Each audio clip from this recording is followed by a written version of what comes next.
मुन्ना शर्मा जी, जैसा कि आप अखिल भारत हिंदू महासभा के राष्ट्रीय अध्यक्ष हैं और कल स्थापना दिवस का दिन भी रहा है, कल आपने एक एनपीए का गठन किया, तो हमारे दर्शकों को जरा से ये बताइए कि एनपीए क्या चीज़ है, किस आधार पे आप एनपीए लेके आ रहे हैं? इस देश में काफ़ी बड़ी संख्या में करीब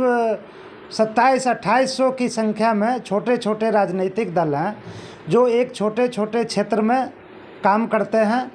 और उस क्षेत्र में बड़े मजबूती से वो काम करते हैं। चूँकि उनका कार्य क्षेत्र छोटा है इसलिए राष्ट्रीय स्तर पर अपनी भूमिका का निर्वहन नहीं कर पाते हैं और जनता की समस्याओं को लोकसभा और विधानसभा तक नहीं उठा पाते हैं। इसलिए ये युवाओं, बेरोजगारों, गरीबों की समस्याओं को मजबूती से लोकसभा और विधानसभा में उठाने के लिए कल कई राजनीतिक दलों की एक बैठक हुई है और उसमें नेशनल प्रोग्रेसिव अलायंस का गठन हुआ है।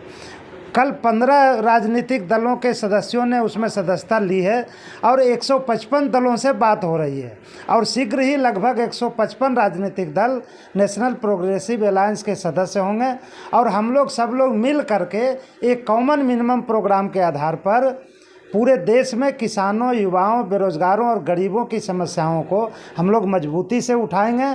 लोकसभा का चुनाव लड़ेंगे 2024 में, विधानसभाओं का चुनाव लड़ेंगे और हम लोग जीत करके चुनाव लोकसभा और विधानसभा में गरीबों, मजदूरों, किसानों और युवाओं की आवाज़ को बुलंद करेंगे। देखा जा रहा है जैसा कि 2024 का चुनाव, तो मुन्ना जी 2024 चुनाव में अब टाइम ही कितना बचा हुआ है, कितनी तेज़ ये तैयारियां आप कर पाएंगे या कैसे करेंगे? कैंपेन भी करना है, सारी पार्टियों को गठन भी करना है, उनको अपने साथ एकजुट करके फिर जनता के बीच में भी उतरना है आपको, ये सब चीज़ों के लिए कैसे आपने क्या प्लानिंग कर रखी है?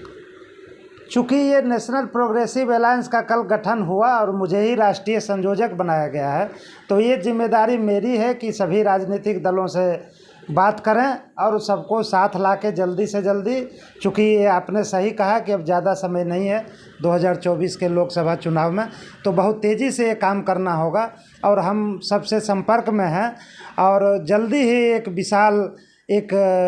बैठक होगी, एक आयोजन होगा जिसमें काफ़ी बड़ी संख्या में हम उम्मीद करते हैं कि लगभग 155 दलों से हमारी बात हो रही है। काफ़ी बड़ी संख्या में लोग एनपीए के सदस्य होंगे और सब हम लोग बड़ी मजबूती से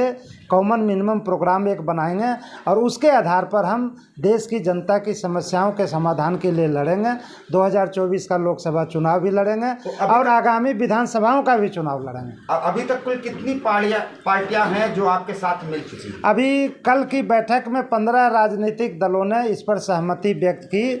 और एनपीए की सदस्यता ली और हम लोग 155 दलों से संपर्क में हैं जो शीघ्र ही इसकी सदस्यता ग्रहण करेंगे। मुन्ना जी, मेरा एक सवाल है, जो देखा जा रहा है 2024 की बात करें, चुनाव नज़दीक आने वाला और समय रह गया कम, उसी दौरान में क्या सीधे ही आप टारगेट भाजपा पार्टी को करना चाहते हैं? इसमें आम आदमी पार्टी भी रुक कर रही है, वो भी आपके समर्थन में आएगी? देखिए, हमारा किसी से कोई बैर नहीं है, भाजपा, आम आदमी पार्टी, कांग्रेस, किसी से हमारा विशेष नहीं है, लेकिन हम देखते हैं कि ये मुख्य रूप से एनडीए और यूपीए 2 अलायंस काम कर रहा है जो कई क्षेत्रों में ठीक से काम नहीं कर रहा है।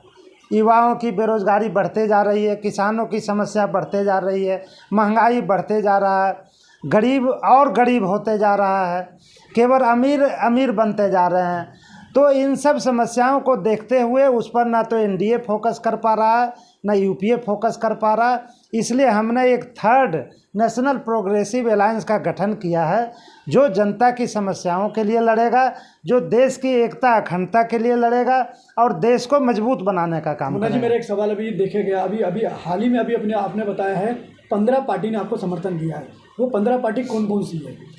उसमें कई पार्टियों के लोग हैं। उसमें मैं बता दूं कि ये अखिल भारत हिंदू महासभा, भारतीय जनसंघ, भारतीय किसान यूनियन, नेशनल यूथ पार्टी, भारतीय महासंघ पार्टी, सर्वोदय पार्टी, लोकतंत्र सुरक्षा पार्टी, राष्ट्रीय जनहित पार्टी, यूडीएफ, एचपीए के घटक दल, बीएएसपी, ये दल हैं जो कि कल ये एनपीए का हिस्सा बने हैं और 155 दलों से बात हो रही है। शीघ्र ही बड़ी संख्या में राजनीतिक पार्टियां एनपीए के सदस्य बनेंगे। अरविंद केजरीवाल की पार्टी आपको समर्थन देंगे, आप समर्थन ले लेंगे उनका? देखिए, अरविंद केजरीवाल की जो पार्टी है वो राष्ट्र विरोधी कामों में लिप्त है, इसलिए उनको इसमें ये सदस्य नहीं बनाने जा रहे हैं और उनसे हमारी कोई बात नहीं हो रही है और उनके सिद्धांतों से हमारी सहमति भी नहीं है। ठीक है जी, थैंक यू।